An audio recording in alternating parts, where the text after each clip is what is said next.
It never ceases to amaze me, just how closely money and politics seem to be tied at the hip, Oh, absolutely. especially when election outcomes can really, send these shockwaves through the whole economy. It can be kind of scary. Oh, yeah. There can be some serious consequences there. Yeah.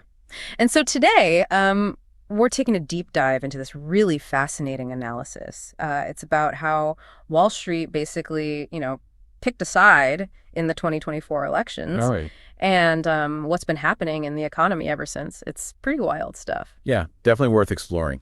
So we'll be breaking down this column by Hila Olin, who's a personal finance analyst. Mm. And her insights were actually featured in this YouTube video by The Ring of Fire. Have you heard of that channel? Oh, yeah, for sure. Yeah. So basically, we want to get to the bottom of why Wall Street backed the candidates they did and also what's been going on with the economy since then. Makes sense. We'll also look at what this analysis tells us about the connection between, political decisions and how stable the economy is. Yeah, I mean, those are often intertwined, right? Big time. Okay, so first off, where did the financial sector seem to put its money, so to speak, in the 2024 election?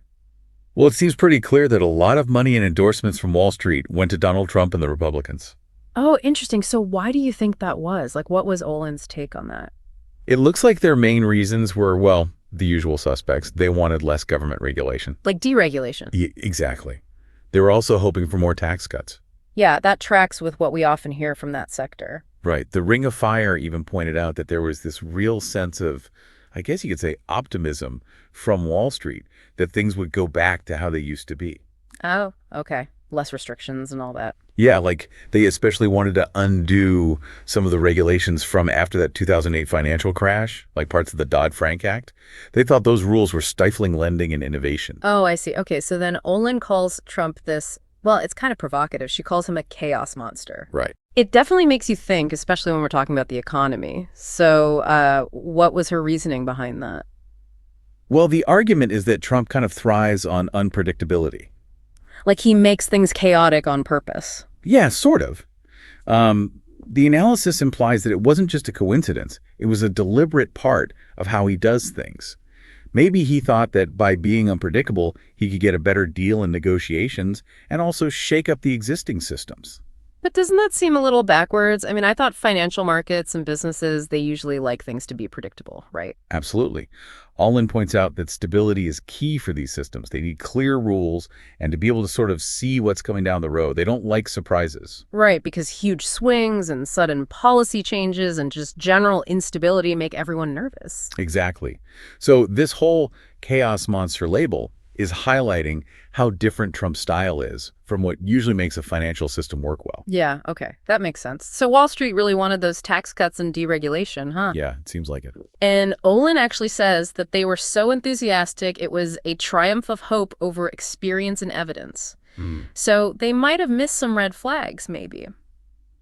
It's possible. What kind of warning signs are we talking about here? Well, even before the election, Trump was talking a lot about tariffs and trade restrictions. Remember? Yeah.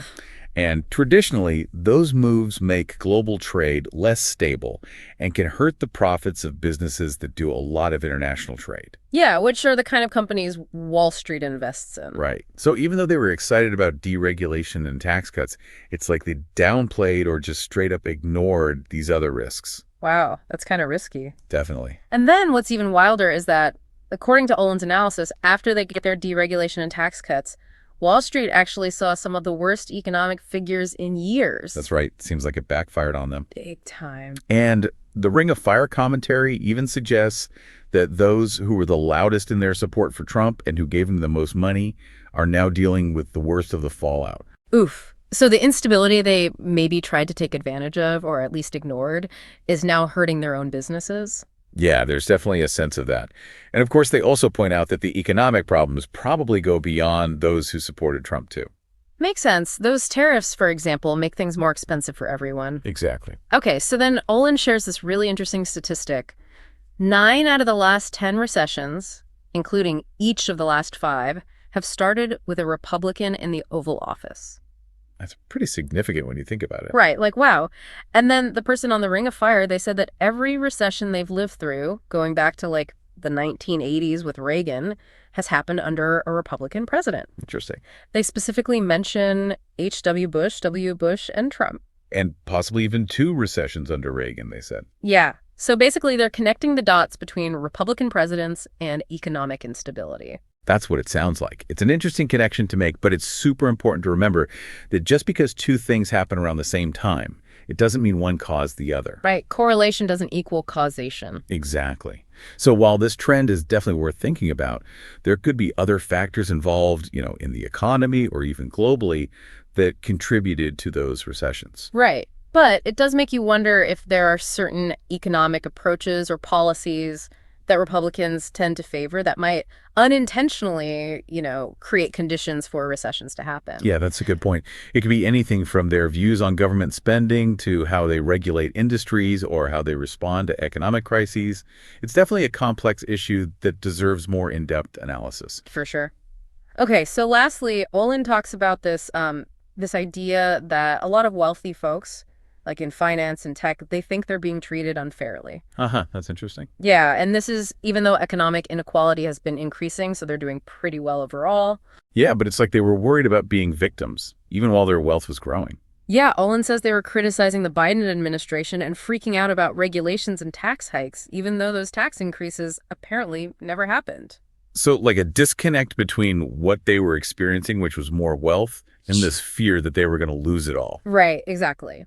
And Olin's suggesting that, because they were so focused on these potential future burdens, they might have been blind to Trump's actual track record and the risks that came with him. The Ring of Fire people said something similar, like that whole obsession with tax cuts and deregulation, that greed might have stopped them from seeing how unstable and even dangerous Trump's style could be. Wow. So to sum it all up, this analysis by Olin and what they talked about on the Ring of Fire really shows how Wall Street took this huge gamble in the 2024 election, mostly because they hoped for deregulation and more tax cuts. Yeah, that's the big takeaway. But their enthusiasm seems to have blinded them to the instability that came with Trump's way of doing things. Right. And despite getting some of what they wanted policy-wise, it sounds like Wall Street actually ended up in a worse economic position. Exactly. And then there's this striking historical trend.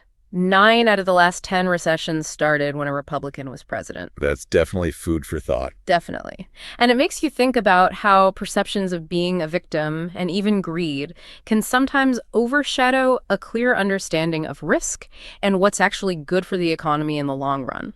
So this brings up a crucial question for you, the listener. We've looked at this historical data, 9 out of the last 10 recessions, beginning under a Republican president, and we've discussed Olin's analysis. Now, what conclusions do you draw about the connection between leadership and a stable economy?